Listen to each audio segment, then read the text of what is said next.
میں تو جیل کے لیے تیار ہوں اور ہر چیز کے لیے تیار ہوں، لیکن میں کبھی اس ظلم اور اس طاقت کے حکمرانی کے سامنے کبھی نہیں جھکوں گا۔ اور میں آج آپ سب کو کہتا ہوں، آپ نے کبھی نہیں جھکنا، کیونکہ ایک میری بات یاد رکھ لینا، جس دن آپ نے اس ظلم کو قبول کر لیا اور یہ ناانصافی کے نظام کو، ملک نہیں رہے گا۔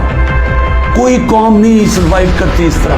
میں اپنی ساری قوم کو پھر سے یہ پیغام دینا چاہتا ہوں کہ میں آخری سانس تک اس ظلم کے نظام کا مقابلہ کروں گا۔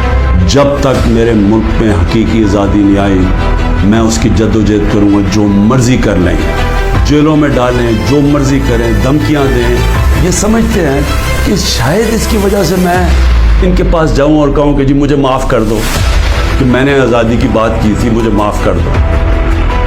اور میں آپ قوم کو بھی کہنا چاہتا ہوں، کبھی نہ اس نظام کو قبول کرنا۔